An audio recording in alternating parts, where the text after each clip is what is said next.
Off you go. Have you muted everyone? Because I'm not. Okay, I will do that too. Good idea.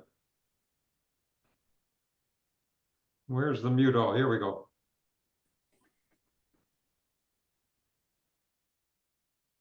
All right. Greetings. Welcome, everyone. Thanks for joining us here tonight.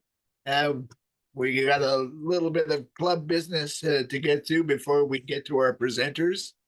Tonight we're having Emily Conger. Did I say that right? And Jamieson Findlay, and they're talking about the Algonquin to Adirondacks corridor project. Um, I'm quite keen to hear it. I think this is a great idea, and I wish them the best of success. So we don't have a lot of club business to cover. I think the most notable thing is we signed on to an Ontario Nature joint submission regarding changes to the Environmental Protection or the Endangered Species Act. The government's proposals would water it down significantly, and I think that's a worthy thing for us to have signed on to. A reminder to everybody that memberships are due. I know you talked about this with Ken. He said he sent a reminder to everyone. So if you got a reminder, please remember your dues are due. If you didn't get a reminder, please don't pay twice. We have maybe a few non-members here tonight. When we meet in person, we usually ask for a small donation of $5 or so. We would like it if you would consider donating to us, and I think you can do that by an e-transfer to treasurer@mpfn.xyz. So we would appreciate a small donation if you enjoy this presentation, and even if you didn't, we still have to cover the cost. Apart from that, after the presentation is done, we'll do our traditional nature sightings. So stay tuned after our presenters are done. And really, that's about all I have to say. You really don't want to hear much from me anyway, so I'm going to turn it over Ken to introduce our speakers. Ken? Okay, so just before we bring the speakers on, I think just again, ground rules during the presentation. If you have questions, put them into the chat. Down on there should be a button somewhere where you can go into the chat and type in your question, and at the end of the presentation, we'll get through as many of those as we can. When we are in the question period, though, if you do want to unmute and turn your camera on and ask your question in person, the best way to do that is to go down and where you can raise your hand. I think under reactions it is usually. Nope. Somewhere down there. Raise your hand and we'll get you on to ask your question. Okay, so I'm going to highlight our two speakers, but I think they're going to go one at a time. Let's unhighlight Bob here. And see, I've found Emily. Now I just have to find Jamieson.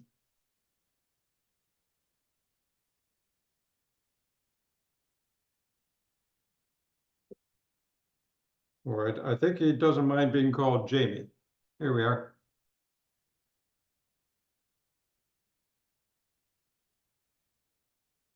So there's our two speakers, Emily Conger and Jamieson Findlay. And I think Emily is going to go first. But I'll tell you a little bit just a little bit. I don't like to put a lot of information about the speakers in my introductions because I figure they could do a pretty good job of that themselves, telling us who they are.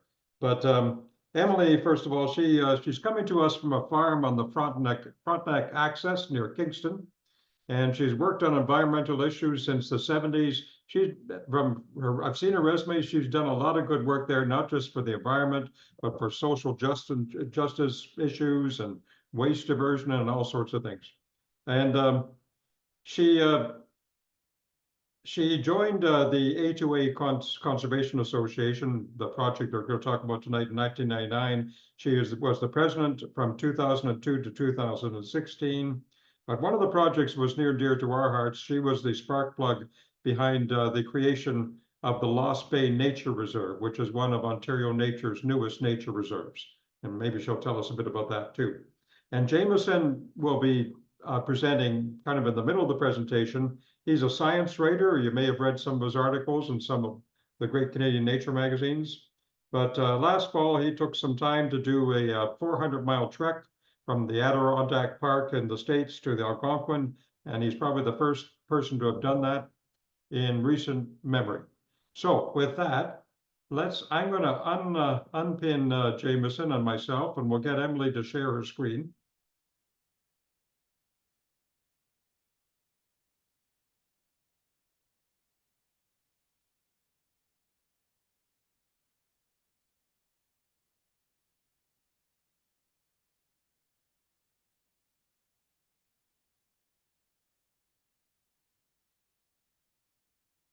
I think that's the button you want. There we go. And Emily, you'll have to unmute yourself.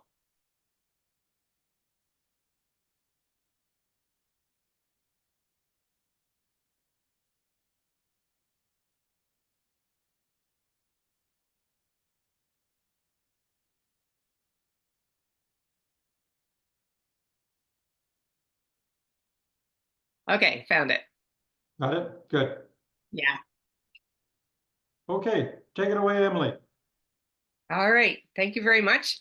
Thank you for inviting me. It's a pleasure to be here and a real honor now that I've had a chance to look at your website and see some of the things that you're up to. So it's great to be here tonight. So I'm presenting on behalf of the Algonquin Adirondacks Collaborative, as it's now known, and to talk about the project that we have been working on now for well over 20 years. Now, how do we go downhill there? Oops. Now, I'm not advancing the slide here for some reason. Any ideas about that?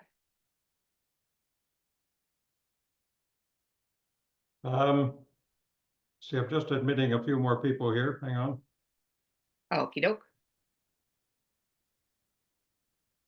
The little buttons at the bottom of left of your screen, you can click left or right. That should advance your slide, I think. Doesn't seem to be for some reason. No, normally that works fine for me. You can try And it the worked arrow with how to- keys on your keyboard. I did. So Okay. there should be some arrows, more arrows somewhere. Is Let's there stop this.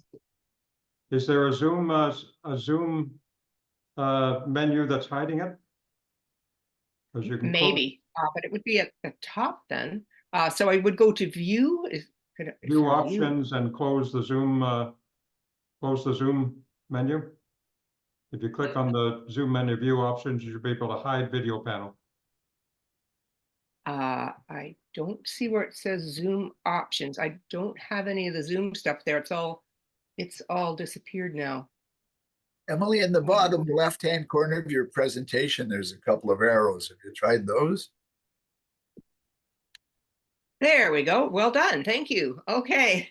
Okay. So what you're looking at here is a map of the Algonquin Adirondacks region. And you can see that it doesn't extend quite as far as Midland, but Midland is, I think, in an area that contributes to, it's called the land between, I think, and it contributes wildlife back and forth with A to A. So what you're doing is absolutely important to what we do and vice versa. So what we do, collect lands and people across the A to A region to enhance a critical link for biodiversity and resilience in North America. So I'll be telling you why that link is so critical. Oops, going the wrong way there. Let's try that again. Okay, too far. So what is so special about the A to A region? And I need to go that way. There we go. Basically high biodiversity. Our A to A has got the highest biodiversity in terms of plants of anywhere in Canada. And it's very high in terms of animals as well, not quite as high as the Niagara region, perhaps parts of British Columbia. But in terms of plants, we are number one. But we also have a lot of species at risk. So let's take a look at some of those. This guy here, I'll bet you there's someone there that knows who he is. And I guess you guys are all muted. I bet you 12 of you have your hands up and saying red-shouldered hawk, and you'd be absolutely right. And this is a pitch pine. And these are quite rare in the A to A region, but they extend far enough to actually exist along the edge of the St. Lawrence. There's an osprey, fairly rare, and the Blandings turtle, which a turtle that actually helped prevent a very inappropriate wind scale development at Prince Edward County a few years ago. And lastly, the only skink in Ontario. This is the five-line skink. So why is it that A to A has such incredible biodiversity? Why is it, in fact, is it perhaps even number one in all of Canada, all the biodiversity? Partly because of all the forest systems that intersect here. The Boreal, the Atlantic, the Carolinian, Great Lakes, St. Lawrence, and the Appalachian all have species here at various altitudes and depending on where you are in relation to water. There's a lot of the more southern species that are going to be around large bodies of water, of course.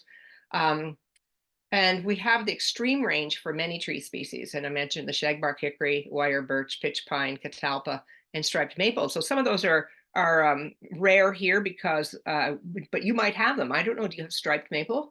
I'll bet you do because you're that much farther north, but certainly it's quite rare here. But it would be a northern species. But then the pitch pine is coming from the south, also the catalpa. 454 different vertebrates and 55 species at risk alone in the Thousand Islands National Park. So very, very rich in biodiversity. Oops, I'm going to have to learn these guys. There we go. Okay, so I wanted to show you a geological map to give you an idea about why it is that we happen to have that incredible biodiversity. Here you see the granitic rock structures of the Canadian Shield sweeping down into this rather narrow pinch point at the Frontenac Arch and then expanding out again into the Adirondack Park. But on either side of it are two different kinds, sedimentary rock, and in the Kingston area, of course, Limestone City. There's the limestone of the Kingston area, and here's more of sandstone. Now, this is a generality. But there aren't smooth lines. From this, you might think there are, but in fact, there are jagged interplays of these rocks across the entire system, which have ended up creating a huge variety of different kinds of soils. I once got a hold of a map of the soils of just Leeds County, and it looked like your grandmother's quilt. It was just full of different kinds of soils. So each of those has its own plant community, and then those plant communities, of course, support birds, different bird varieties, different animals and insects. So let's take a look at this. And so there's the Frontenac Arch sweeping down, and there's the area of a particular interest called the sort of the Frontenac Arch biospheres in that area, but that's not particularly important. But the A to A region covers a lot of that. And let's go down here. So why is there such an opportunity in the A to A region for such biodiversity? Partly because when the settlers came, they chopped an awful lot down and made farms, but those farms oftentimes were unsuccessful and people moved on. And when they did, so this is what it looked like. They were trying to farm in among all these rocks in very shallow soils, and a lot of those farms were unsuccessful. So they moved on, and then up grew the forest. So over the last 100 years, if I can just butt in for a second, just to make you aware that we are getting about a 2-second lag on some of your slides. Oh, okay. So I should. Right now, we're seeing the forest and when they did. Okay, good. All right. So when they did, this is the type of forest that sprang up, and so we have it just right down here in the area around the river. We are, I think it's 57% forest and wetland cover. So it's very high for Southern Ontario. I know that as you work your way north, that those conditions you will have more forest and wetland cover. But near the river here, this is pretty important. So I'll just wait for that to come up. So why that is, on the Frontenac Arch, Soils are shallow, they erode easily. We have fractured rocks and water can move through them quickly. And water tables very vulnerable to contamination. So we are a really fragile landscape as well as being a recovered landscape in some respects. So this map is showing the north-south wildlife connectivity potential. Animals need to move, and animals need to move in all kinds of directions. But the Great Lakes themselves provide an incredible barrier to movement.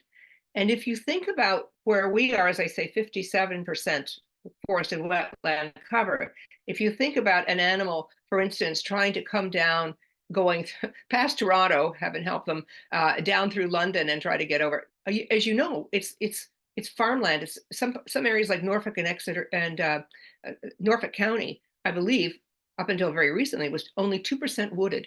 So animals really can't travel there. They would be traveling across soybean fields and cornfields. It's impossible for them. So they can't travel that way. And they can't cross the Great Lakes. It's just too big. But what they can do is that they can come down through the A to A region, which is not shown here, and cross the river at the Thousand Islands, which can provide stepping stones for them. So just at the headwaters of the St. Lawrence River, there is an opportunity for animals to move.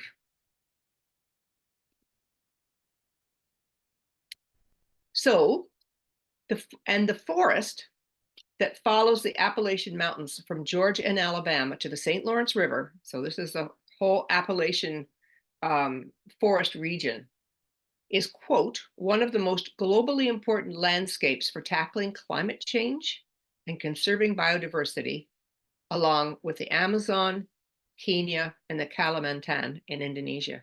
So in the top 4 for biodiversity, conserving biodiversity, and tackling climate change. We found this fascinating. This was research done by the Nature Conservancy. And here you can see a picture of that. So this is what we call the Great Eastern Wildway, going all the way up. And there in the red square is the Algonquin Adirondack region. And you can see that it connects over the St. Lawrence to all of this boreal up above. And I'm going to show you another picture of a map now that makes it sort of more simple, but very clear. So there's your Great Eastern Wildway there, and there's the A to A region. So this is what is permitting organism flow of genetics and organisms to move up into the boreal. So that's why the A to A region is so significant from the standpoint of north-south connectivity. Oop, there we go. There it is. Ta-da. So A to A not only links the 2 great parks, Algonquin and Adirondack, but it also provides the best north-south land passageway to and from the Appalachian Mountains, thus linking the boreal in northern Ontario to the forests of Georgia. And of course, the A to A region contains major flyways for migratory bird species, which I know is really important for what you guys do.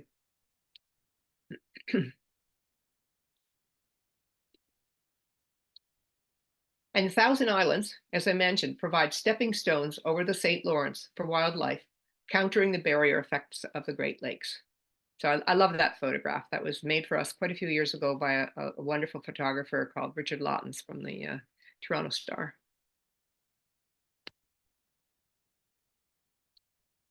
So, like most animals, Alice needed to move. So this is Alice the moose. And she was discovered by some nice folks in a suburb of Rochester, New York, grazing on someone's lawn.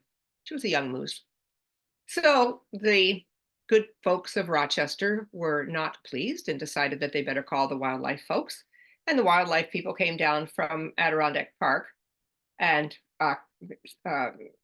captured her with a dart and put her in a truck. And on the way back, they radio collared her so that they could trace where she was going. And Alice the moose was a moose that liked to move. So within a little while, this is where the radio collar showed that she went. She leaves Adirondack Park by that winter, she winters to just to the south of the St. Lawrence River here at Alexandria Bay. Then she crosses not only the river, but 3 major highways on the Ontario side, including the 401, and then finds her way up to eventually Algonquin Park. So we know that animals like Alice need to move. But why? Well, they find what they need in different seasons.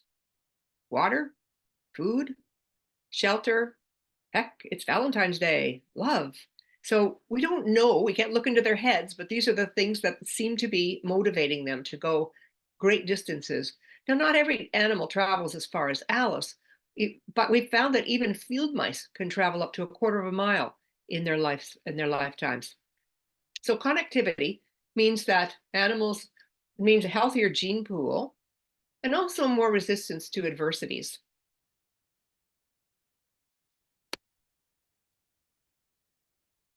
And even we human animals stay healthier, both mentally and physically, when we are in nature. And I think people in Field Naturalist Group kind of instinctively know that. But for people in larger cities, people don't realize how important it is for them to get out into nature. Fresh air, different plants and animals. I don't know. It's like magic. So this is from the Lost Bay Nature Reserve. And when you were introducing me, you said, okay, you'll tell a little bit about that. I have to admit my role was somewhat smaller than Cameron Smith's. Cameron Smith's my partner, and he basically was the person who got the Lost Bay Nature Reserve established, but I helped on some of the smaller things.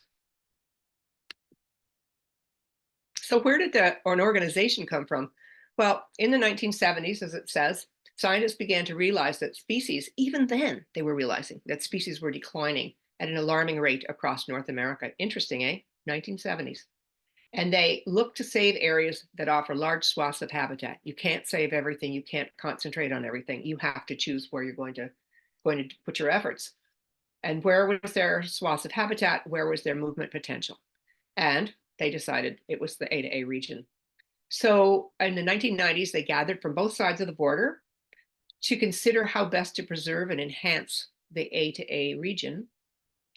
And then in 1995, a scientist named Kathy Ketty wrote The Conservation Potential of the Frontenac Axis. So she began to look at, okay, here's what identifies this as the place we need to put our efforts, linking the 2 parks.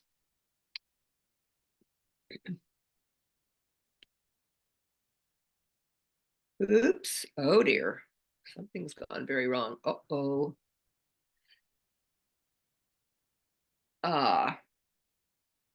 I've lost everything here from PowerPoint. I'm going to have to somehow get back on. So you guys can hang on with me here. I probably need to stop screen sharing and bring it back up. Oh, hang on. Maybe it's gonna work. Okay, we are down here. So it's some problem with PowerPoint. It just kind of quit there. So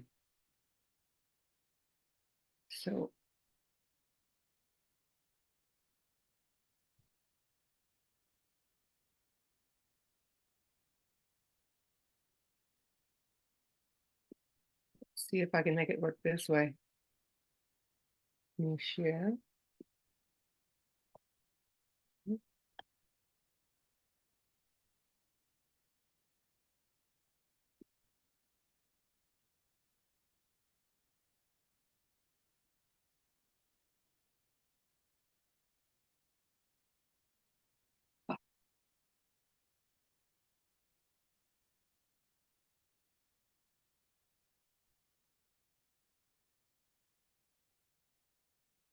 Now, can you go to that swap displays again? I'm trying to figure out where that is now. It doesn't show it to me right now. I think again, it may be hidden by a Zoom menu. Do you remember? Can you remind me again how to get rid of that? If you see view options, get a drop-down menu, and hide video panel. View options. No, it's not there. Don't know quite what to do here. Sometimes you can sometimes just drag the Zoom menu and drag it out of the way.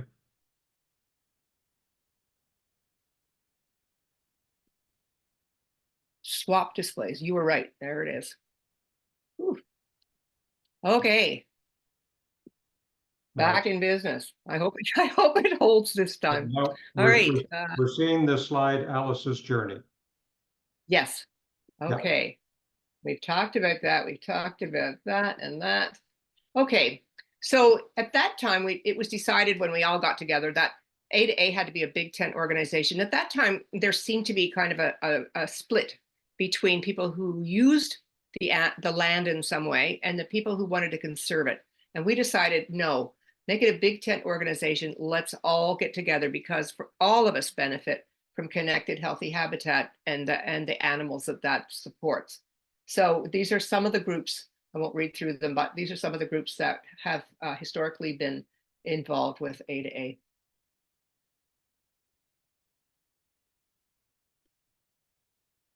But the problem was when we did a lot of projects, but they were all on the Canadian side. So it really was only A2, and we really didn't have any American side. It was all over here. So we invited everybody we could think of who might be interested on the American side, and we had a big conference at the Opinacon. And these are some of the folks that came, and we sat around tables and tried to figure out how can we take this organization, make it truly binational, or actually international because of including First Nations, and that it could be somehow serving other groups. And so that was when the A2A collaborative was born. And so now, as of 2024, we are now US Canadian First Nations partnership of 50+ organizations with charitable status in both countries. We build public support for conservation among people who live here and with all levels of government. So we work municipally, provincially, and federally, particularly lately, federally a lot. Our work is science-based. So we also work with universities, particularly Queen's universities, but also Carleton and even McGill. And we seek guidance from First Nations partners. And this is a visit that we made to Akwesasne. Akwesasne is a Mohawk reserve in Eastern Ontario. Scientists have recognized what First Nations people have known for generations, that the A2A region has a unique and essential role to play in wildlife conservation in North America. So this is not a new slide. I wish I could say this was new. It's worse now. The lights are worse. So here we are, satellite imagery at night, looking at North America, and you can see the vast number, the vast amount of light and therefore development across North America. You know, kind of what's left for nature. It's important for us to make sure that there's lots left for nature. And I know you guys are working on that, and so are we. And here's why it can't just be parks. This is Riding Mountain National Park in Manitoba. And the red represents the park itself, but you can actually see outlines between it and the surrounding area. So this is infrared photography. So around it is agriculture. So it's stripped. And so there's no place for the animals to go. They have to stay in this park. And so over time, you're going to lose genetic diversity and species can even die out as a result of that. It just isn't a solution to only have parks unless they are connected. So you come down with choices. Either you protect an awful lot of land, and politically, that, needless to say, is not going to fly. You face extinctions of a vast number of species. We're not prepared to do that. Or we work with planning authorities and private landowners to take stewardship actions to enhance habitat and habitat connections. We have to work across, outside of parks, to make sure that there's something to connect those parks. And it's quite surprising if you look at a map of protected areas between the two big parks, that there's a whole lot less than you might think. It's really probably less than 10%. There are some smaller parks. There are some other protected areas. And of course, the land trusts are doing a wonderful job of adding more and more, but we have a long way to go. So we work to support human well-being and native wildlife, but we have immense challenges to face. And of course, the big one is climate change. And it's probably the hardest one for any of us to deal with individually, although there are things we can do. And there are some indicators which are probably out of date at this point. I think it's happening even faster than this. None of this is going to come as a surprise to anyone here. Reduced snow cover? Ha! Have we ever seen that this winter? Just listening to the conversation a little earlier. Floods, droughts, we've seen them all in the last few years. And feedback loops, and that's a really scary one, such as the methane, release of methane in the tundra, and then lack of political will to take sufficient action. We're getting there, but can we get there fast enough? So there's some of the statistics. This is 2016. It's worse now. We used to have evening grosbeaks come to our feeders, and they would clean out a feeder within an hour. There would be 50 of them. I haven't seen an evening grosbeak now in 10 years, probably. I hope you still have them up there.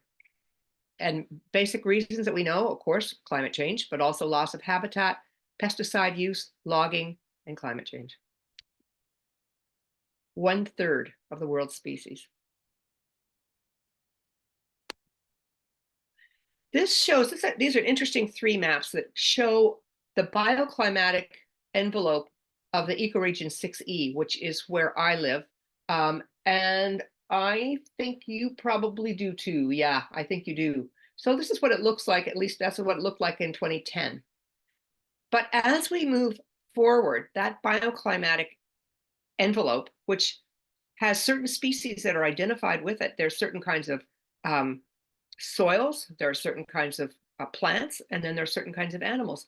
But when you move the climate, those things don't necessarily move. Well, soils certainly don't.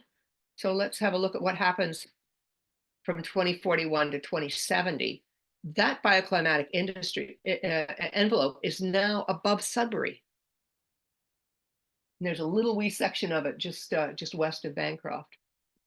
And here's what it looks like if it's business as usual. This is what it will look like from 2071 to the year 2100. So this will make a massive change in the wildlife here, and we simply have to stop it. Climate change threat, Alberta's tar sands. We have vast economic interests that want us to continue with business as usual.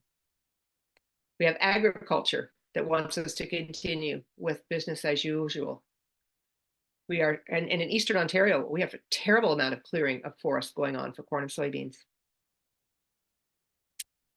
So what can we do? Well, of course, encourage people to learn about how healthy, connected wetland and forest habitat actually helps reduce climate change impacts. Advocate for programs to help farmers leave more land for nature. I don't know if you've heard of ALICE. It stands for the Alternative Land Use Strategy. And there are some wonderful things going on where farmers are actually being paid what they would get if they were growing corn or soybeans for leaving their land in a natural state. We encourage people to get involved to push governments to force reductions in methane and CO2. And we encourage people to reduce their personal consumption of fossil fuels and live more simply. So I have some just ideas that we think about, because it's not just industry and agriculture, it's all of us. It's all of us in terms of what we buy, what we use, what we consume. So there are some ideas that you've seen them all before.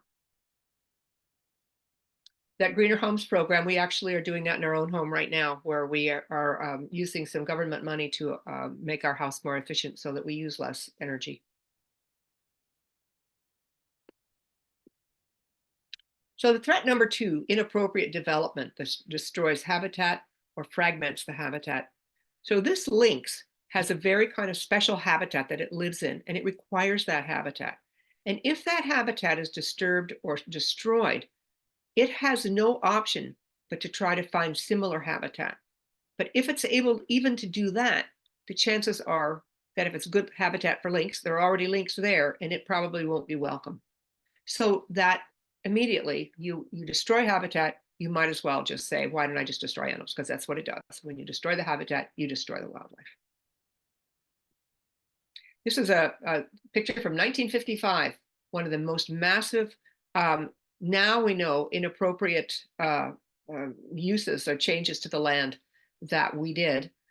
This is the big dam that generates electricity near Cornwall, Ontario, and dams up the St. Lawrence.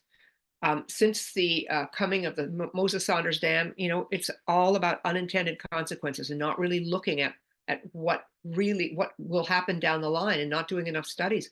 99% of the eels in the Great Lakes and St. Lawrence River have been killed by this dam by going through, because they have to return to the sea as part of their life cycle.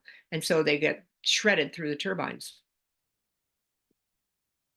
This is an example of a pit that was made in Hill Island in the St. Lawrence. The problem with inappropriate development is it almost never gets undone. That pit is no longer being used. It hasn't been used for generations, but it's still having environmental impacts. We've got to learn to plan for appropriate development and be really strict about it. This is an example of, and I saw that your group was advocating against Bill 23 of the Ontario legislature. And I was really happy to see that. This is one of the consequences of that bill. This is on Hill Island. This is within feet of the shoreline of the St. Lawrence, and absolutely inappropriate. We have, in our township, we have no tree cutting bylaw. So that's one of the issues here. This was a forest. That's what's happened to it. And what the planner, I called up the planner, I said, what's going on? We have no mechanism to regulate this because we have no tree cutting bylaw. And Bill 23 has now eliminated the right of municipalities to use site plan control, which would have kept this, which would have prevented this, for any fewer than 10 units.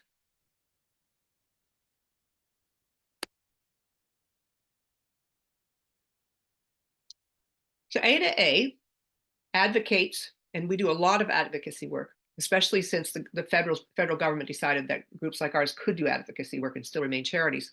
We advocate to maintain wetlands, crucial to healthy wildlife populations, flood control, and drought mitigation. And we're just getting ready to start a new project, which I'm going to show you here. Oops, gotta get there.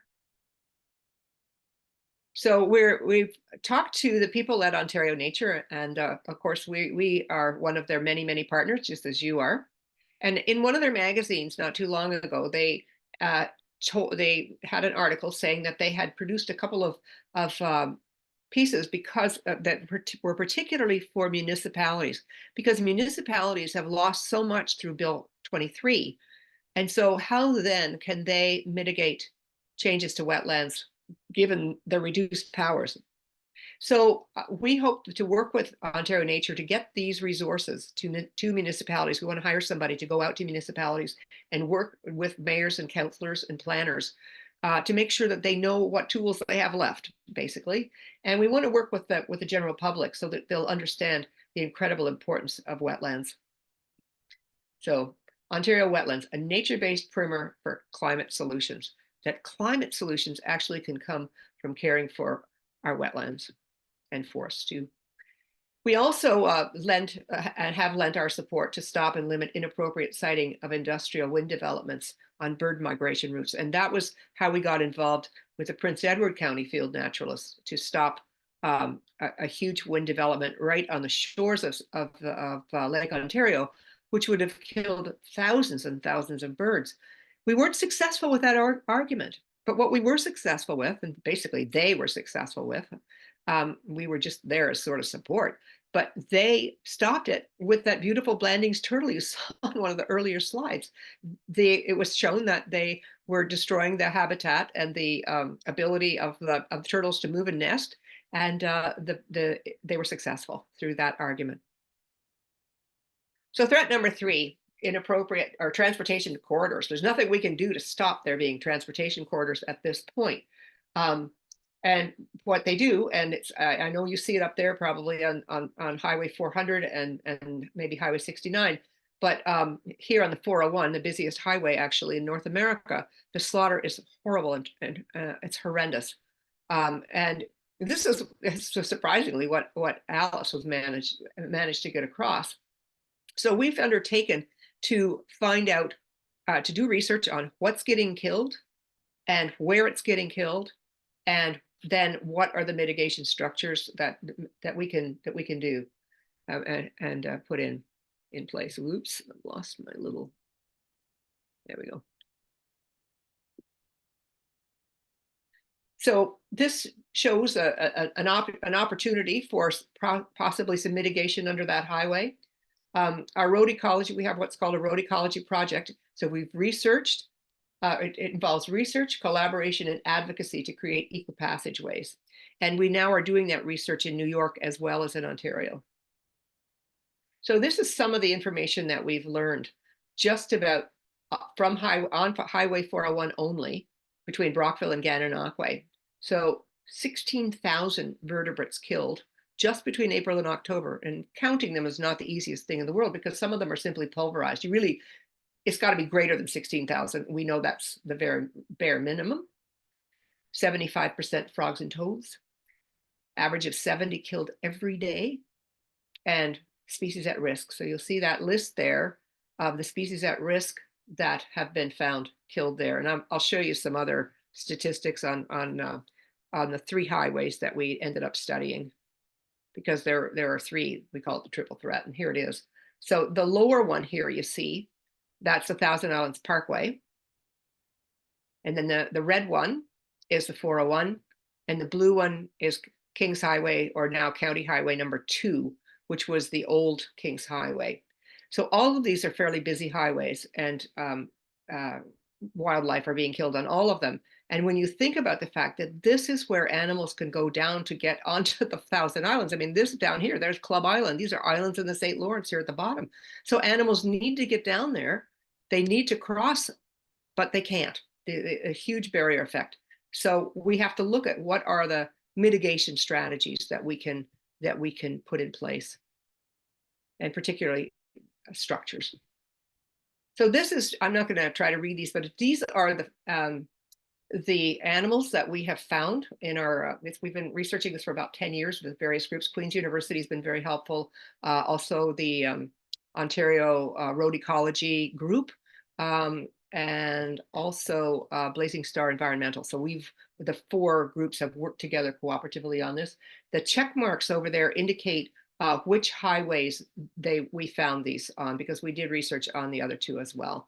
So I won't take too much more time on these, but you can see just a massive number of different species. We even got a groundhog. We even found a groundhog, and there are the birds. So I understand that you guys will have a copy of this, and you can go back and look at them if you want to. So what we're doing now is, and have been doing, really, we've kind of finished for the 401, evaluating existing and proposed structures as eco passageways. So there you see a culvert, and culverts are some of them are going to be quite helpful, especially if we can do small changes to them to permit terrestrial animals to get through them, because most of them are filled with water. We continue to advocate for policy and procedure improvements at the federal, provincial, and local levels. And we've had just a wonderful, just literally 3 weeks ago, on 22nd, we worked for a long time. Once we got our report called The Room to Roam, the report has been completed. We sent it to the Ministry of Transportation. And on the 22nd, they sent 12 people to that meeting. We were just thrilled. And so there was a chance for us to talk about the kinds of structures that we want to see in place. We're advocating for 3 different overpasses and quite a few underpasses and a lot of fencing. It's only a section of the 401. I wish it could be the whole thing, but little by little, you make your progress. So those are, you can see, a lot of planners and a lot of project people. So threat number 4, alien invasive species. And I was thrilled to see that you've been involved in this as well, that I don't need to teach you guys much about invasive species. You're right there.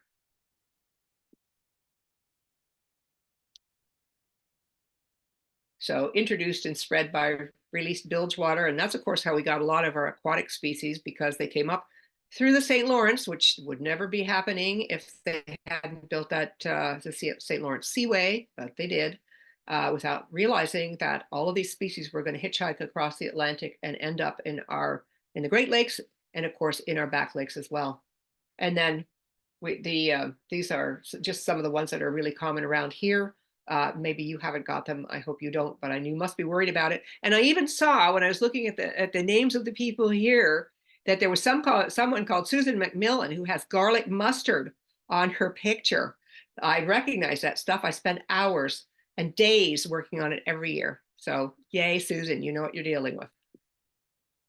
Dog strangling vine is a particular problem here, and I don't know if it's coming your way, but they're a real danger to monarch butterflies. Why? Well, the dog strangling vine is a close relative of milkweed. So, and unfortunately, the monarchs can't tell the difference. So they lay their eggs on dog strangling vine, and the babies can't grow and they die. So this is, invasive species are actually, having a direct impact on another very really endangered species, the monarch butterfly, and they tend to affect specialist organisms more than generalists, of course. Okay. So what are we doing about that? Because believe it or not, A2A has one half-time executive director and one other 15-hour-a-week person working for us. Everything else is done by volunteers. So we have to find other people to help us with things. And what we did was looked at our partners. And we brought this conservation action planning program to Eastern Ontario. A lot of people came and went to our workshops. We talked about doing it with an A2A lens, and we worked on it so that it had that. And now one of our partners, the Frontenac Arch Biosphere Reserve, is using it to put together an invasive species program. So we're thrilled about that. And we of course are present as much as we can be with that. And so congratulations to you, because you joined the Canadian Coalition for Invasive Plant Regulation. I didn't even know it existed till I went on your website, but I think we'll be joining it too. And I like the idea of really making sure that there are regulations in place to looking at prevention. And at your stage, you don't have them as bad as we do. Prevention is really the way to go. We have to, unfortunately, also deal with the fact that they're on the land here. And human activities like these. For us, ATVs are a real problem. They churn up the ground. They bring invasive species. They're a really good way to get invasive plant seeds from one place to the next, and you kind of provide a seed bed for them, essentially. Now, this is another example of human-made problems. This is a pipeline in Michigan that spilled. It's an Enbridge pipeline, and it spilled massive millions of gallons of bitumen into a creek there, which then traveled down into a river and wiped out a lot of plants. Well, wiped out plants and animals. Now, we also have its sister pipeline travels across the A2A region. And so when we found that they wanted to get permission to have bitumen run through that, we decided we needed to get involved. So we got intervener status with the National Energy Board, and they had hearings in Toronto. We worked with the local conservation authority, the Cataraqui Region Conservation Authority, to make to make recommendations. And then when the National Energy Board came up with their findings, although they did permit Enbridge to go ahead, because of the work that we and a lot of other conservation groups did, we managed to get some far more stringent safety requirements. We made them check the welds, like thousands of welds, because this is an old pipeline, and just one of those welds goes wrong, and you could have a lot of problems in an area like A to A, where we've got these, you know, shallow soils and cracked underlying rocks where things can travel right through. So we also promote science that can guide conservation decision making, and we held our second science symposium last April in Kingston, which you don't get a picture for that, I'm sorry to say, you should have.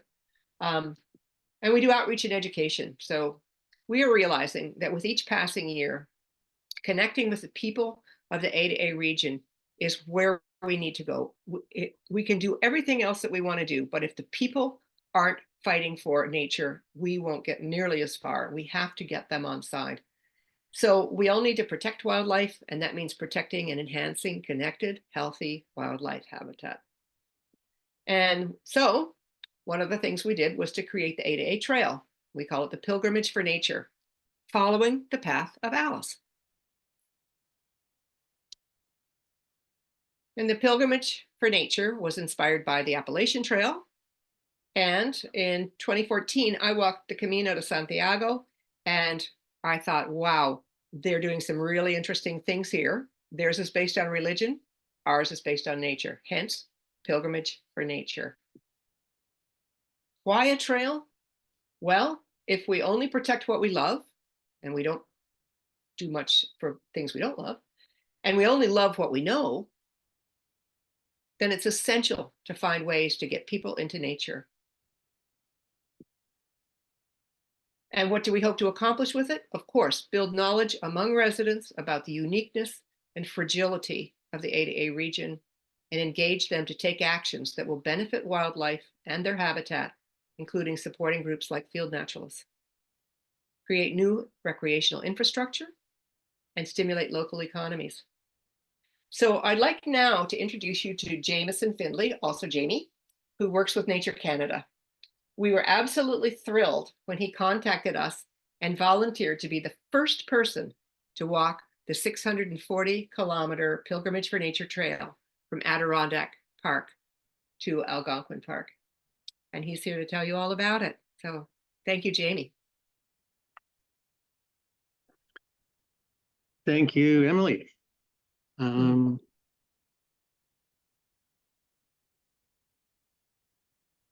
I think, Emily, you've stopped screen sharing, have you? I just did. Okay. And so now Jamieson can share his screen. Jamie. I'm going to unpin Emily just to.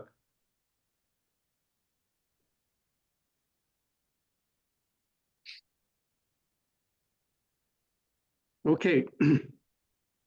So inevitably I encounter bedevilments with with Zoom. So just bear with me here. I think we'll try and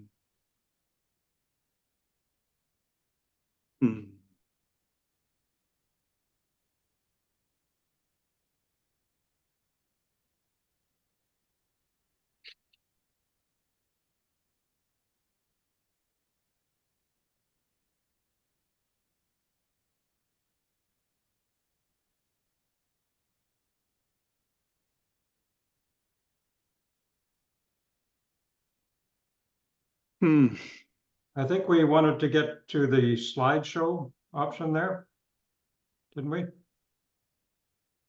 Do you see slideshow up in the upper menu? And you may need to drag a Zoom menu out of the way. Jamie, earlier you did something at the bottom of your PowerPoint presentation. Yeah. yeah. Okay.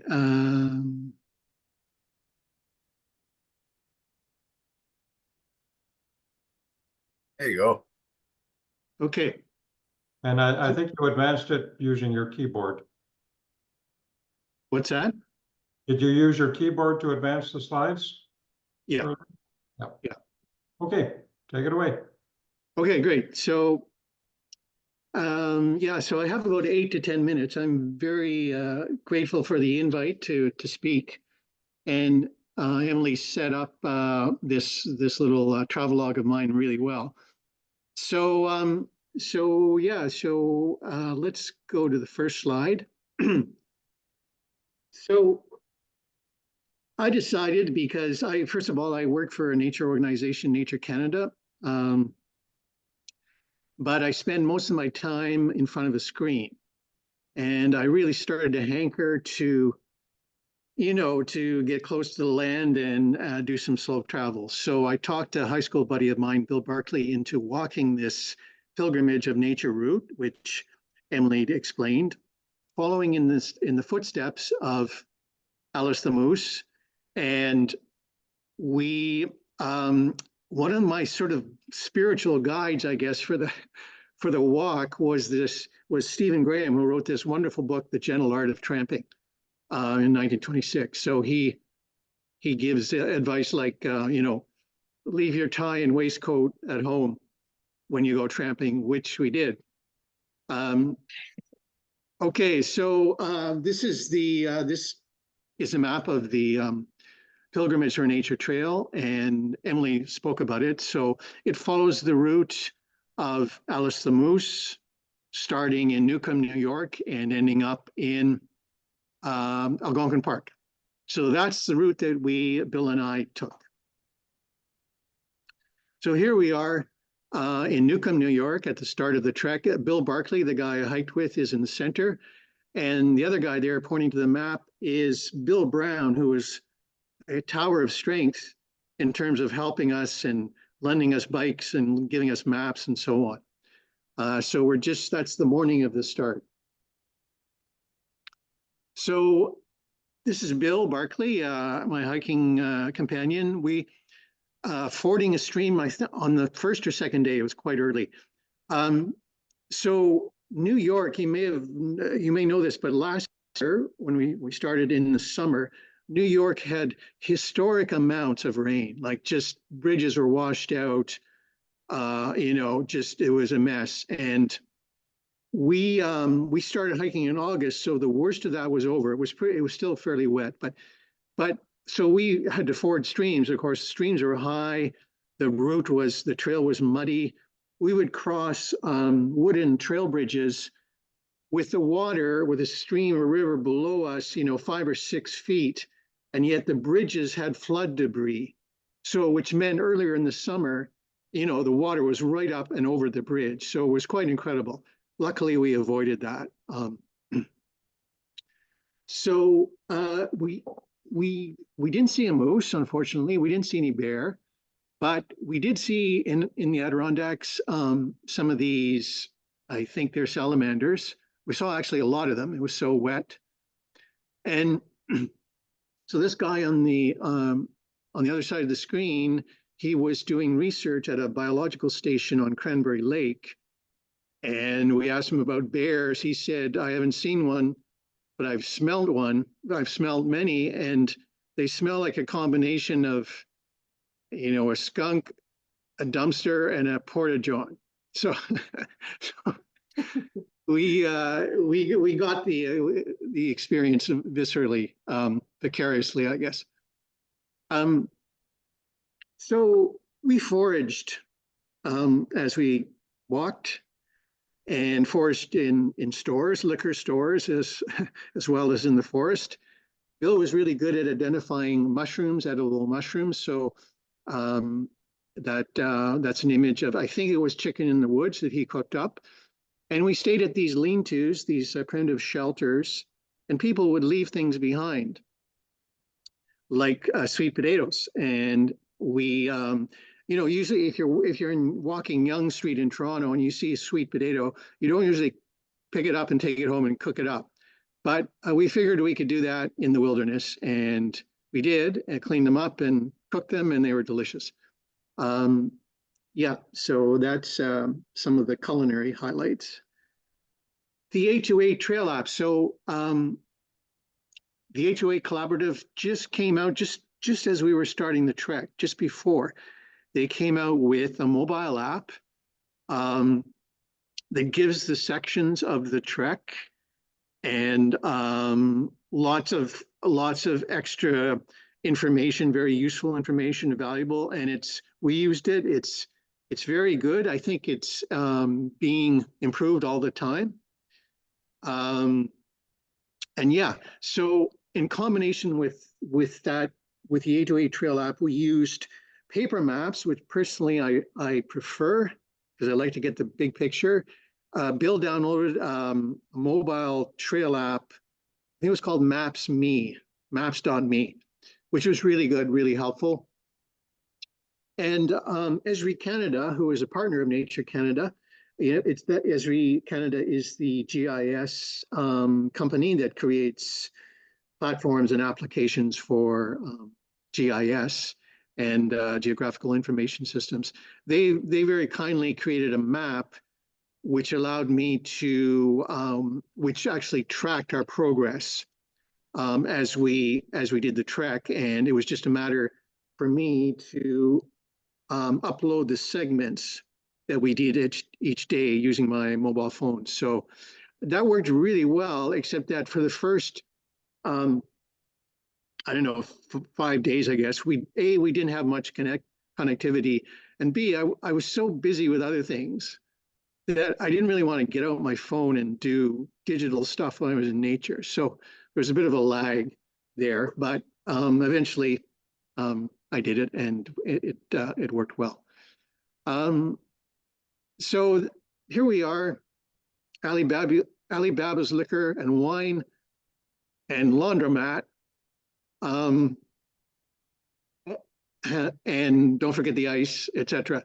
So this was right outside of a place called Long Lake in the Adirondacks. It was on the highway. You can see the highway there. And an interesting thing happened. One of many stories that I can't really tell this evening, but I can tell this one. So we walked from Long Lake to this laundromat, about 7 kilometers. And I had my sandals tied to my knapsack. And of course, I lost one on the way. So at the laundromat, I said, Bill, I'm not going to go all the way back to Long Lake, but I'll just go up the road a bit to see if I can find my missing sandal. And I hadn't gone more than 10 paces when this guy in a pickup truck just sitting in the parking lot gestured me over and held up my sandal. And he had been driving the highway past us, saw the sandal, picked it up. And when he gave me the sandal, he said, from the looks of you guys, I figure you'd be stopping at the laundromat. So he did too and found us. So that was a parable that really kind of exemplified the general goodwill and hospitality that we encountered in the trek, both in the American section and the Ontario section. People were interested in what we're doing and helped us out a lot. So the Pilgrimage for Nature Trail goes through woodland and these 2 big parks and wilderness areas, but there's a lot which is actually on roads. And the 808 Collaborative designed it to be multimodal. So you're kind of meant to walk some sections and cycle some sections and canoe some sections and so on. But we were just too busy, and that would have taken some organization on our part. We just didn't have the time, so we walked it, at least a good part of it. And walking roads is an experience in itself. We found all sorts of artifacts and things. Here's some kind of desk-like inspirational display. I don't know, can people read that? It says, good morning, I am God. I will be handling all of your problems today. I will not need your help, so relax and have a great day. So, which advice we followed.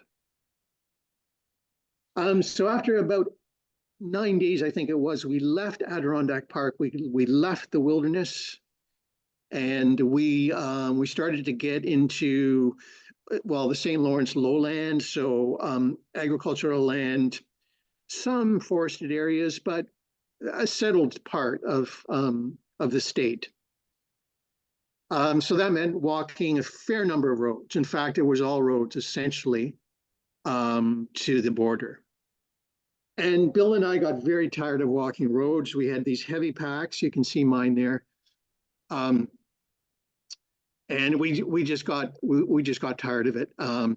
We did get at one point Bill Brown Bill Brown lent us bikes, so we did cycle a section of a highway, which was great. But in Upper New York State, once we were out of the Adirondacks, we were kind of on our own there, and we decided just to, for a change of pace, we would ask an Amish farmer for a ride in his buggy. And we went to a house and we asked, and they were a bit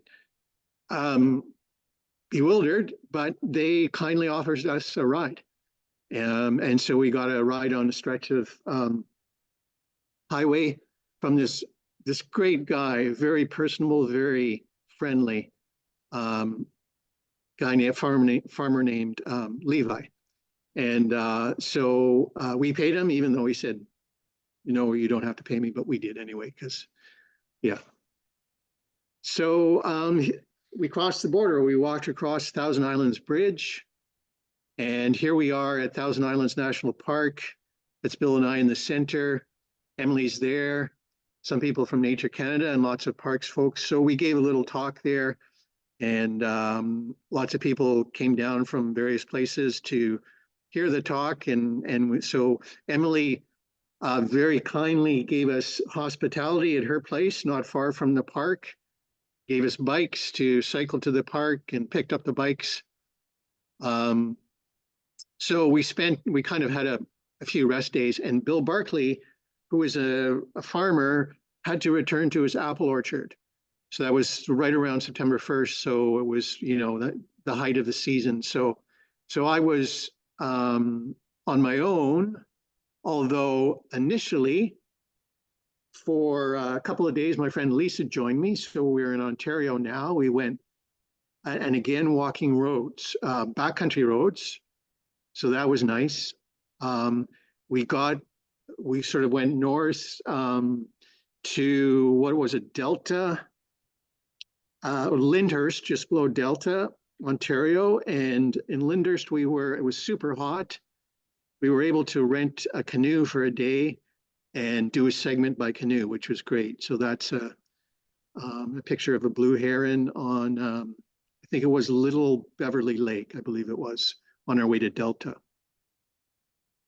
We, both in the American section and the Ontario section, we had these sort of business cards made up that described in a couple of lines what the whole thing was about.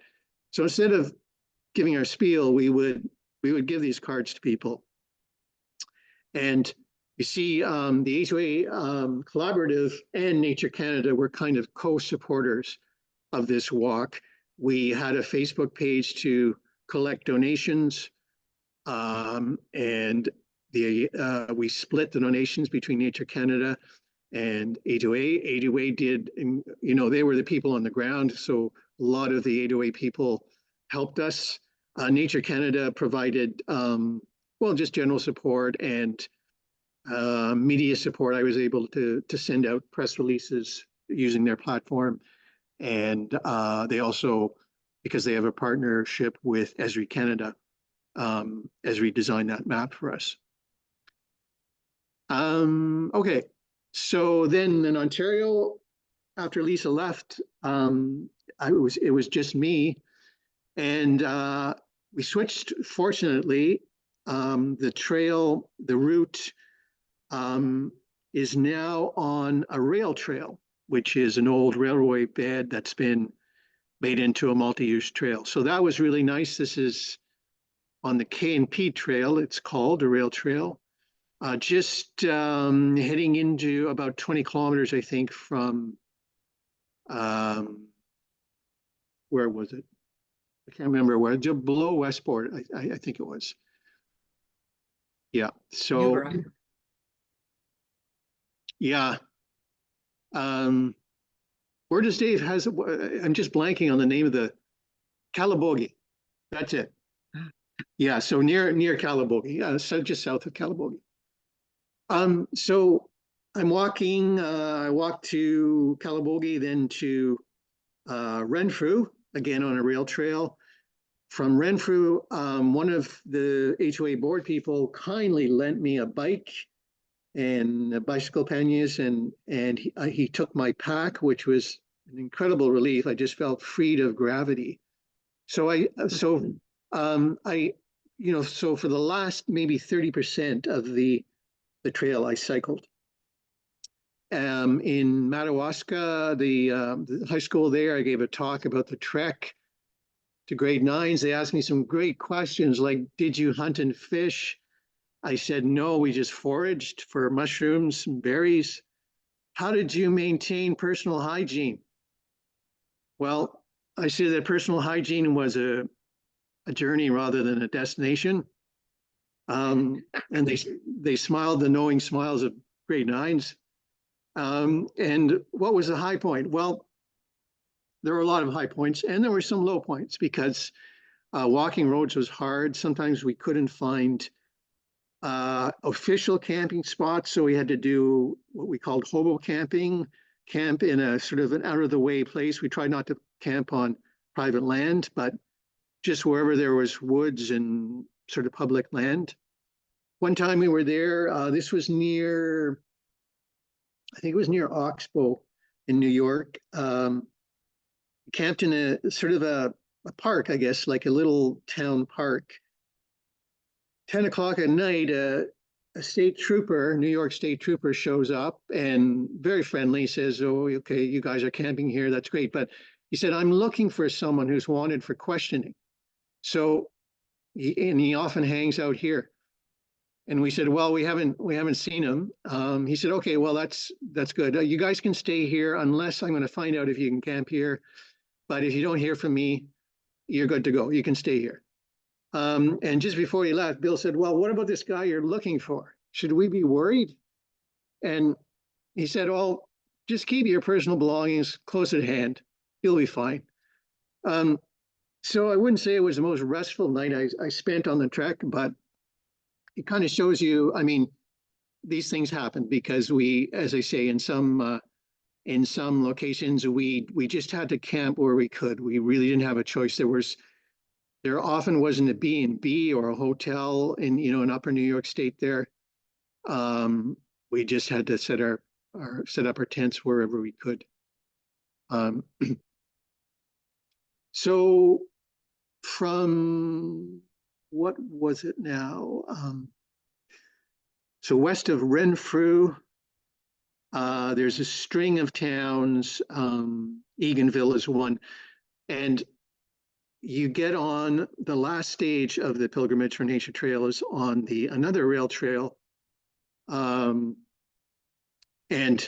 it's called the J.R. Booth Heritage Trail. And this section, basically from west of Renfrew to Whitney, I think it was just before the park, is beautiful. Like it rivals the Adirondacks. So this was I was cycling along that trail. It's a bit rough in places. Sometimes I had to walk my bike, but it was beautiful. And this would have been, first week, just moving into the second week of September. You can see a bit of color in the trees there. So here we are. I reached Algonquin, or Whitney, just outside of Algonquin, and then Bill, who had gone back to his orchard, as I say, he came out to Algonquin to join me, and also my friend David Traddles, who's a photographer, who did the photos for an article that I wrote for Canadian Geographic, which will be out shortly in a month or two. He joined me too. So the three of us had bikes and we cycled into Algonquin. And this was right at the eastern gate of Algonquin. So that's a little, really a snapshot of the trek. And if you're interested in to hear more, as I say, there's going to be an article in Canadian Geographic shortly that describes the trek in more detail. And I was very grateful to everybody, especially 808 people. Emily and her the other board members they just went out of their way to do everything they could to help us. It was quite amazing. Dave Miller is another one. yeah, these people really helped a lot. So there we are. That's a little snapshot of the trek. So I'm going to stop sharing here. And yeah, I think it's back to you, Emily, I think.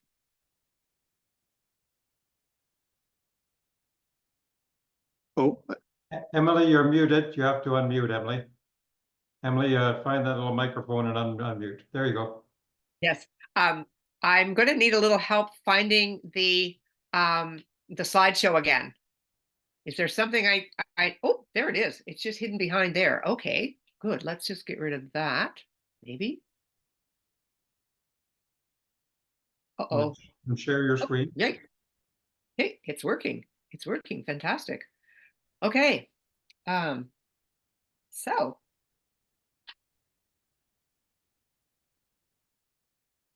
So I want to talk a little bit about partnerships because we are a partnering organization and we have 50 different plus 50 plus partners. And how do we help them? What do we do for them? Emily, Well, we provide. Emily, can I Yes. interrupt this for, we're getting a Yes. message that your bandwidth is low. And we're not seeing your screen. Did you try to share your screen? We're seeing you. Perhaps I haven't done that properly.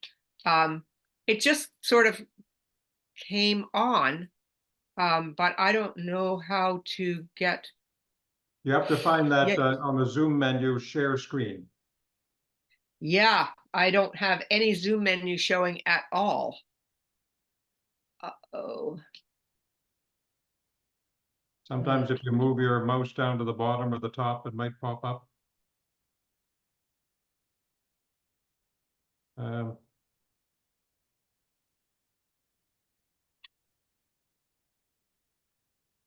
All right, can you still hear me? Yep. Okay, I'm going to just do the rest without slides because I can't even see my Zoom, anything with Zoom anymore. So I'll just finish it just like this. There's only a few more to go anyway.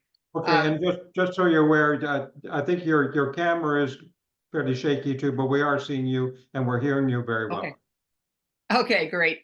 So what I wanted to talk about was partnerships and that A2A is a partnering organization. And what do we do for our partners? Well, we provide a big picture story to help to engage landowners and funders.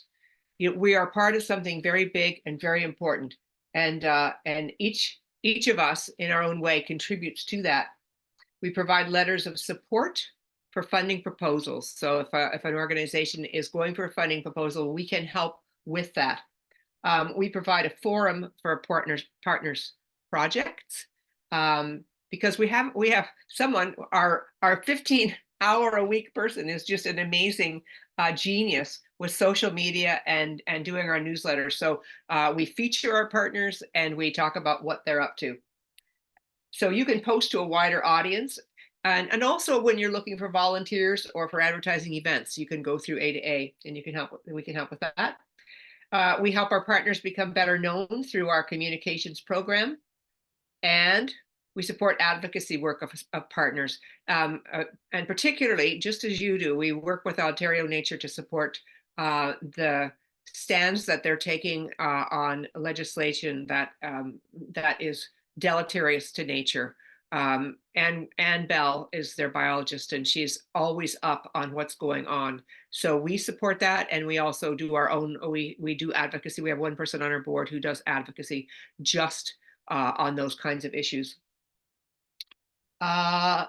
So we hope that the Midland Penetanguishene field naturalists will consider joining the A2A as a collaborative partner.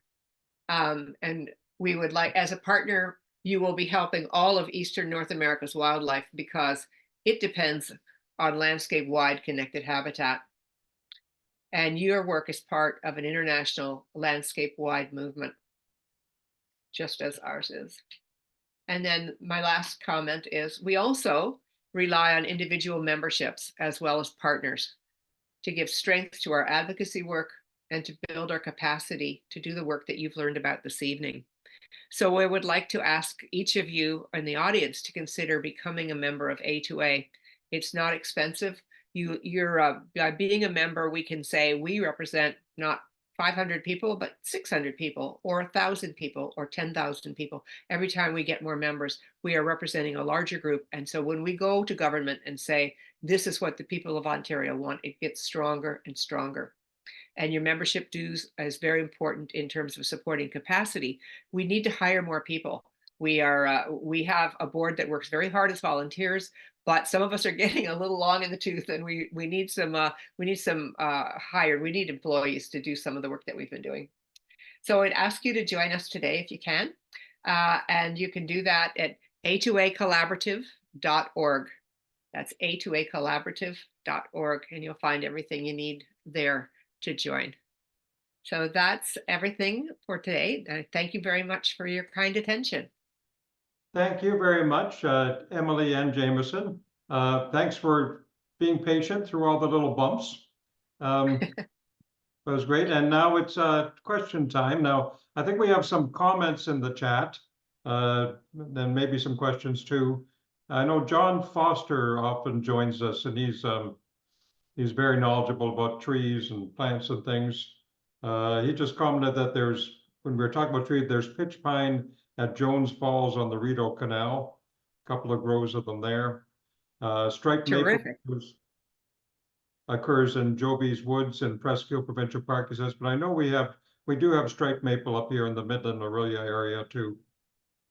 And John also points out that your corridor connects with the Laurentians in Quebec, as well as Algonquin, I guess.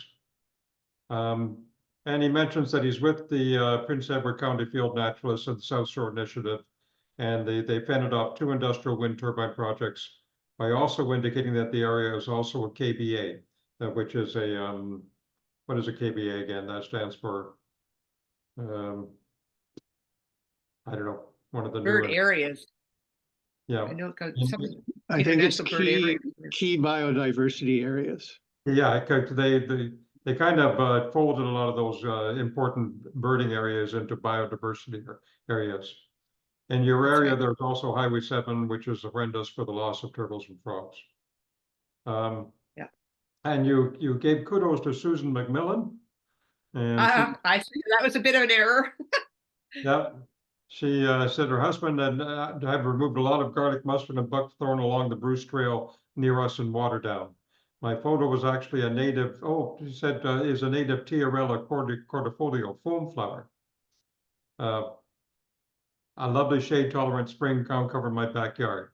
It's the larval host for the eastern comma, the morning cloak, and question mark butterflies. More people should plant this and get rid of Finca minor, English ivy, and lily of the valley. You mentioned the invasive species organization. We had them present to us last month, and a great organization as well. So here's our first question, I guess. Have you worked with the Y2Y folks or American Prairie Reserve about strategies to stitch together land for a corridor? Y2Y is the Yellowstone to, what is it? Something to Yellowstone out west. Yukon to Yellowstone, yeah. Yellowstone. Yes. In fact, we're working with them right now because we're very interested in how they have essentially the same issues we deal with, because they are both large landscape and cross-border. So we're very interested in how they manage some of the legal things that they do. So we are working with them now, but we've also worked with them historically. And in fact, we had a speaker from there, and her name was Wendy, but I can't come up with her last name right now, who anyway was a speaker at one of our early meetings. And then we had another speaker quite recently, I would say maybe 3 or 4 years ago, at one of our annual general meetings. So we're very interested in them. We sort of regard them as our Western sister. Now we have a question from Edie, and I know Edie just joined the club today. She's a young naturalist at the Y Marsh here. I think, not sure if it's Ed or Edie. I'll have to find out how to pronounce her name.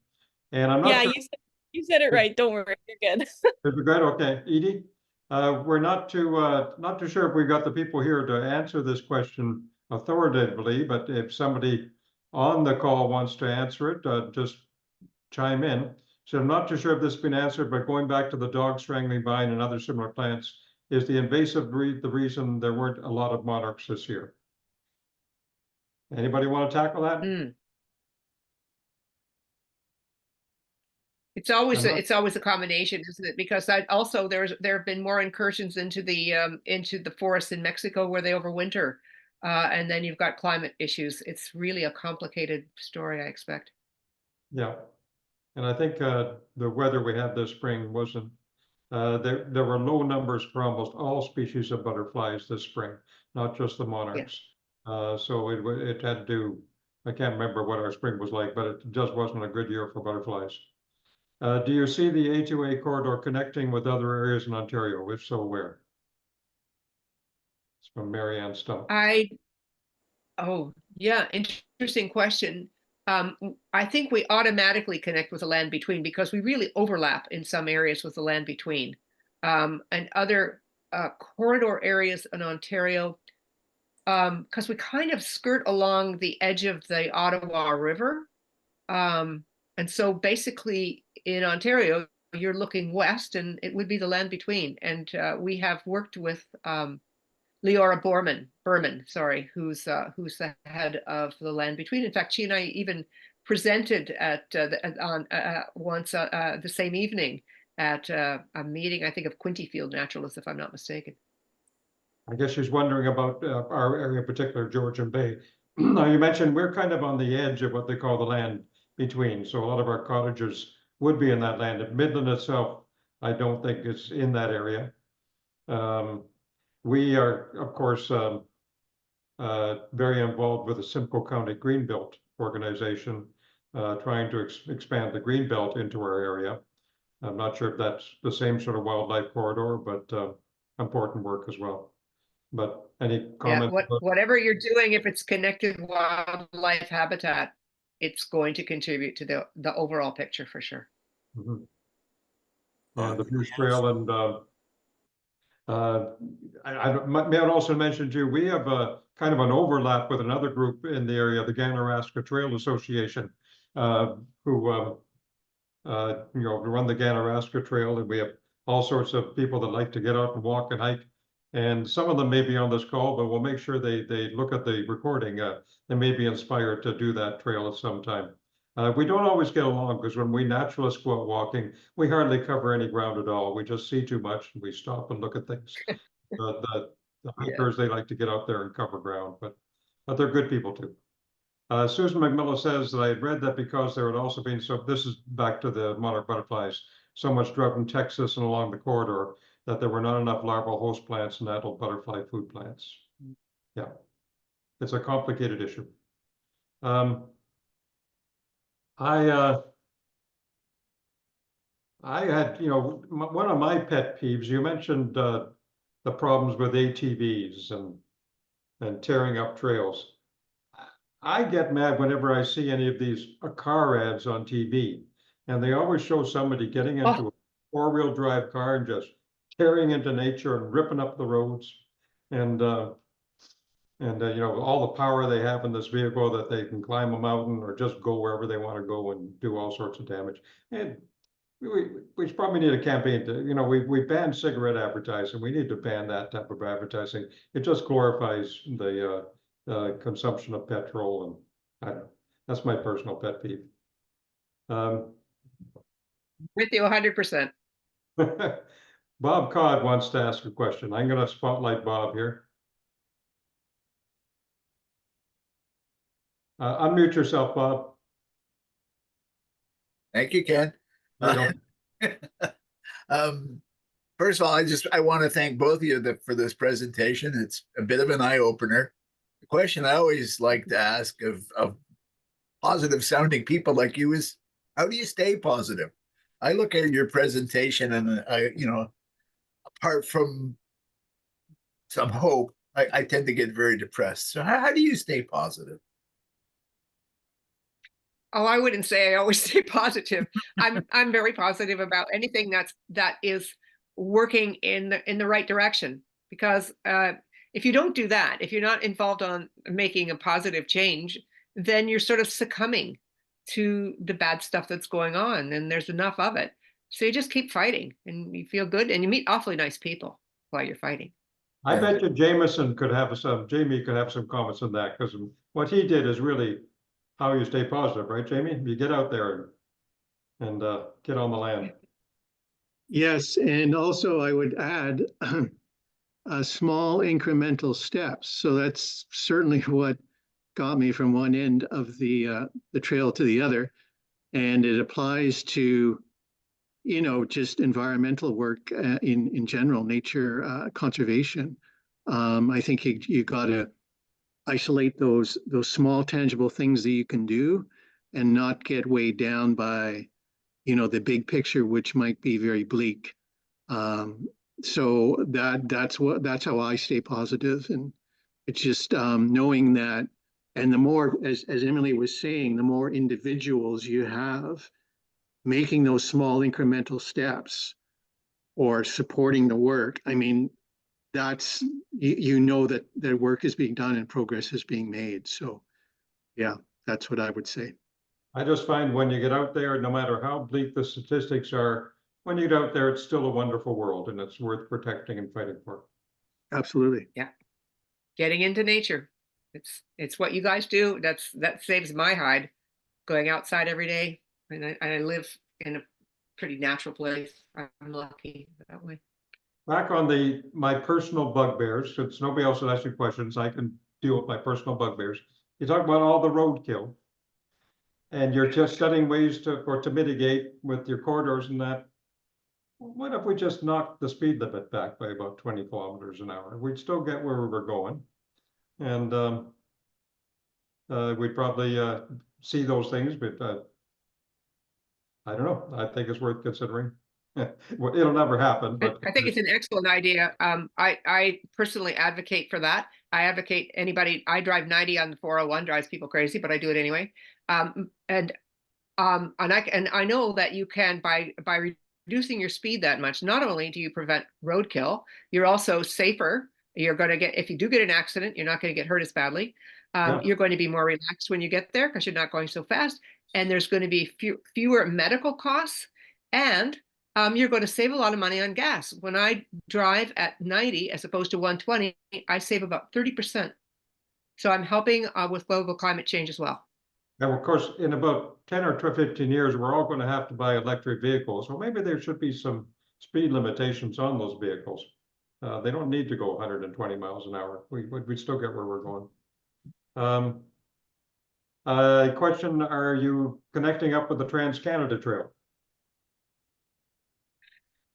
Jamie, you might know better than I. Did you cross the Trans-Canada Trail on your trek?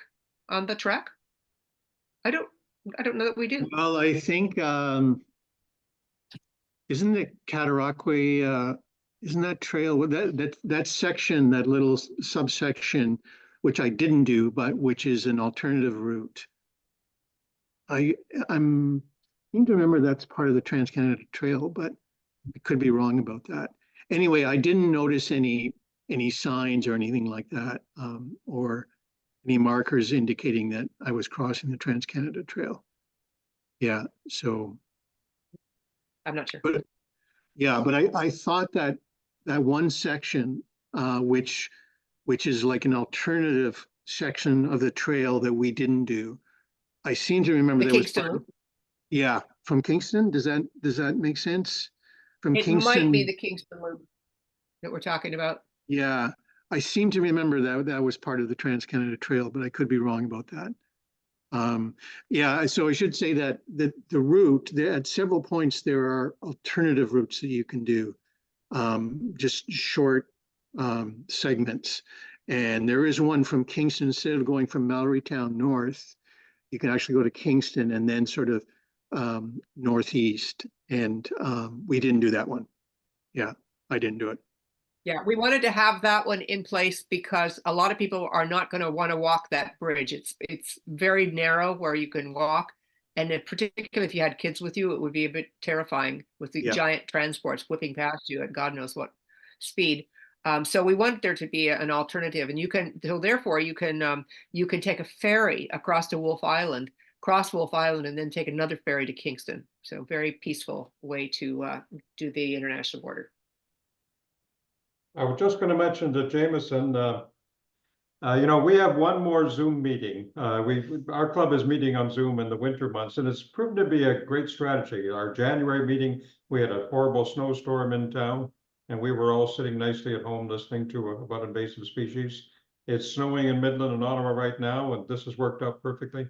We have one more Zoom meeting in March, where Bob Bell has a very interesting story to tell about how birding helped him. He contracted Lyme disease, and how being out in nature helped him with his long-term illness like that. But then in April, we're back to in person, and we have Adam Schultz, who you probably know, Jamieson, or have heard of. Adam Schultz, he does these crazy journeys like you did. Some of them are a bit longer, I think, but he has a recent book where he followed the path of the peregrine falcon from his home down on Lake Erie way up to the northernmost part of Quebec. And, you know, he does that. He does a lot of canoeing, some walking, but he takes that type of trip, and he's now a best-selling Canadian author. So you got to write everything down there and find a publisher. And Bob Codd has something more to say. I've always got something to say, Ken, you know that. As long as you're talking about personal bugbears, I agree with your thing about the ATV. In fact, Sue and I say ATV stands for All Trails Vandalized. But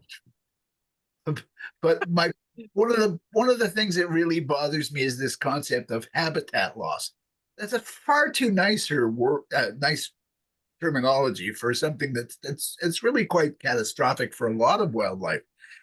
And it's not habitat loss, it's human incursion into the natural world. And somehow this concept that we can't just keep taking whatever we want because we feel we're entitled to it, that this concept has got to gain traction, or we're not going to get anywhere. Anyway, How about habitat theft?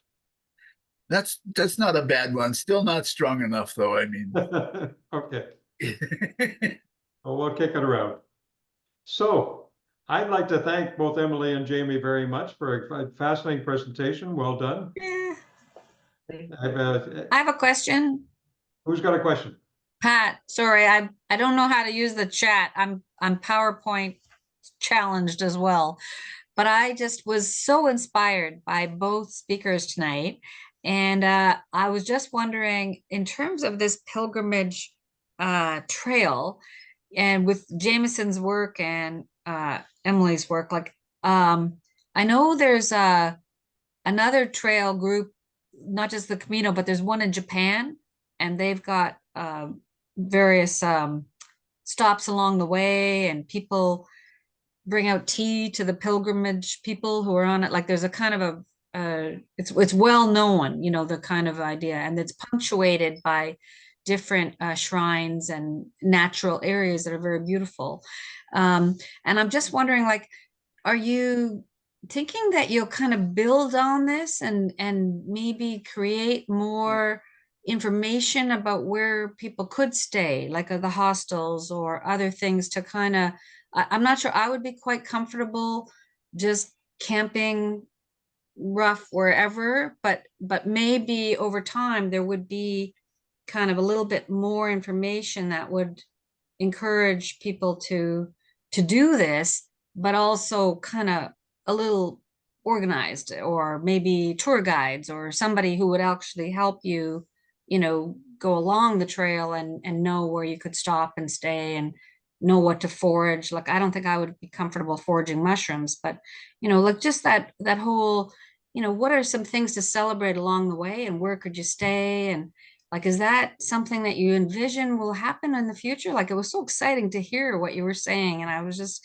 kind of thinking, oh man, like maybe a few years from now, I could like tap in when a little bit more is in there, because it was so exciting to hear you.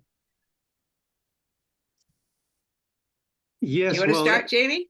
yeah, sure. Emily can speak to this as well, but that's one of the reasons why we did the trek, and to to gather information and try and provide feedback that would that would help A2A. And certainly the A2A mobile app, which I mentioned, that has a lot of information of the kind that you described. So accommodation and amenities and so on, and it describes the landscapes and things to see and so on. But it's a work in progress. So the idea is, yes, we do want to, and we certainly do. I think there's talk. Emily can speak more to this of having, what is it, Emily? A2A captains or stewards or something. Yeah, people. stewards along the way. That's right. Yeah, exactly. Yeah, So that's definitely what we want to do. Absolutely. and just to go take that a little further, there's a fellow in the Westport area. In fact, his name is Goodfellow, and he is really interested in the idea of bringing together local people who would help pilgrims or walkers, A2A walkers, to find accommodation, even perhaps create some accommodation so that it could become kind of a town project in Westport, Ontario. And then if that system works out, then we are looking at expanding it into other towns.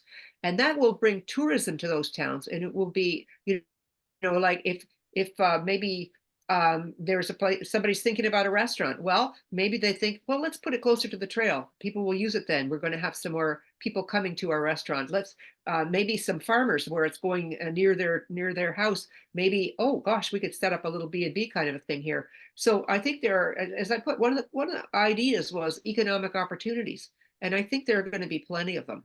So it will develop slowly, but I see it coming. And when I walked the Camino in Spain, honest to goodness, you couldn't walk for more than about 6 or 7 kilometers without coming to some place that sold you something that you kind of wanted, and it was mostly really good coffee. Dorothy has a question. No, I don't have a question. I wanted to respond to Bob's question. In Indigenous perspectives, like Western civilization considers land as a commodity, and our Indigenous hosts on this land consider land as a community. So that might be a way to consider it as, rather than consuming land, we should be considering it as a community. Mm-hmm. And a community with nature as well.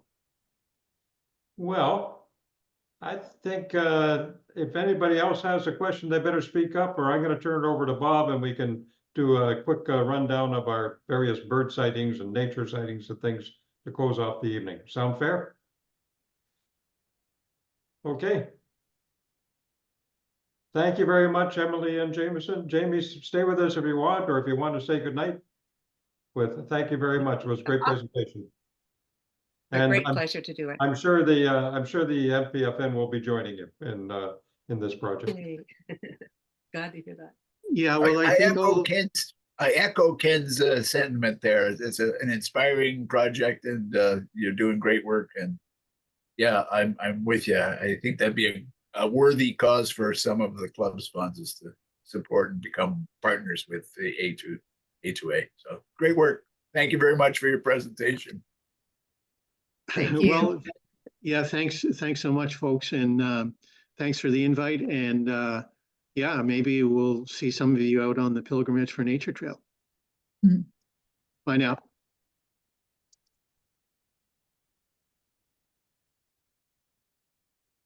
Does anybody have any sightings they want to share? Bob, why don't you start kick us off? What the heck is that behind you? Yeah, that's that's a kind of a unique bird, the red crossbill. That's one of my that's one of the big stories this year in Simcoe County. Is there's quite a number of those around in different locations. I know you found some. These ones were a known location. One of the very good birders in Simcoe County, Anthony Glamesk, he seems to have them as pets near his home, so they hang around there. But we made the trek over there with Dorothy. We stopped at Washego to look at swans, and then we headed over out in the boonies, I'd say, and we got a really good look at these crossbills. I had to literally tear myself away because they were just being far too photogenic. So that's my good sighting. Sue and I, the other sighting we had was down in Coldwater. We met a fellow on the Utah Trail who told us he had this huge owl in his backyard. So I asked him if I could show him some photos, and I showed him a barred owl, which I thought was the most likely suspect. And he said, no, that's not it. So the next one I chose was a great granny. Without hesitation, he said, that's it. But he didn't seem too keen to let us into his backyard, and we had to hunt around. At least we had an idea what neighborhood he was in. And we hunted around and looked between the houses, and we saw this owl, and I managed to get photos, but ultimately we determined it was a great horned owl and not a great gray. Still a nice sighting, though. Mhm. Now, you know the legend of the crossbill, Bob. The legend goes that the crossbill got its crossbill. It was trying to take the nails out of Jesus on the cross, and Jesus blessed them by with a drop of his blood turning them red. Oh, so how did that get their bills crossed? Yeah, I can't vouch for the truth of that legend, but it's out there. Anybody else got any sightings they want to share? Speak up or forever hold your peace. I can't be the only one that saw birds or something this past month. I saw a very healthy big coyote on the ice on Midland Bay, and it was doing odd things. It would stop, and then it would walk about 10 paces, and it would stop again, and did this 3 or 4 times, and then it backtracked, and then it headed over to Port McNichol. It was really unusual. And then about 10 minutes after that, there was an eagle flew over. So it was quite an exciting morning. Cool. I have snowdrops growing in my front garden as my of last goodness. weekend when it got so warm. I'm not sure if they're an invasive species, but I have this whole little clump of snowdrops, and I'm pretty sure it's 2 months before I would normally have seen them. And they're covered in snow now. They will be covered in snow now, yes. It'll be okay. Probably the best thing for them, really. Yeah, snowdrops can be invasive if you let them out of your garden. They're like European lily of the valley. If you let it go, it'll go all over the place. But they're non-native, John, or? They're an understory plant, sort of like trilliums are, only over in northwestern Europe. And they will take over if you let them go, like the European lily of the valley does the same thing. Mhm. Well, I can give, on my way to Ottawa, I can report that I stopped at Algonquin and saw a lot of nice birds. They've still got lots of evening grosbeak fairs. There's about 60 or 70 of them coming to the feeders at the visitor center. Emily was saying she hasn't seen evening grosbeaks in her area for some time. We did have a big invasion of them last winter, and I think we got a few on our Christmas bird count, but not the big invasion that we had last year. The big invasion we had in the last couple of weeks, and I hope some people got out to enjoy them, was thousands of Bohemian waxwings. The biggest flock I saw was about 700 or 800, but I know Max Soden had a flock of about 1,000, and they pretty well stripped every fruit tree in the area. Have they moved on, Bob? I haven't seen any around lately, and I'm not seeing any reports of it. I know a few people have come up. I think they were invading the Midland area in particular, and people have come to look for them and unsuccessfully. So they're quite nomadic. So they've shuffled off to greener pastures or redder berries, whatever the case may be. Edie is our new young member from the Y Marsh, and unmute yourself there, Edie, and you have something to tell us? Yeah. So do we just like share nature sightings and like? Yeah, that's what we do that at every monthly meeting. Usually people see, and it doesn't have to be birds, it can be anything. Okay, nice. Well, I know at the Y Marsh right now there is a red-winged blackbird that is hanging around, and it is very strange. He has not migrated, and I know many birds haven't migrated due to the warm spells that have been happening throughout the winter. So it's been very weird, but he's hanging around. So And it is a male, eh, Edie? I'm Yeah, I'm very confident it's a male. But yeah, and then there's also been a porcupine that's been wandering around in the back a bit more, but we got a good picture of it and I think we're gonna post it soon. So I'm pretty sure the porcupine's a female and she was very, very cool to find and to track. Mm-hmm. I remember it must be about 25 or 30 years ago, but the porcupine parked itself for the winter pretty well right out the back of the nature center there. So they could walk all the kids to see this porcupine up in a tree, and so conveniently placed. Anybody else got anything to share? Gaia, Yes, I just would like to say I had a fox staying with me for, Gaia? yeah, And in your backyard? you're muted, Gaia.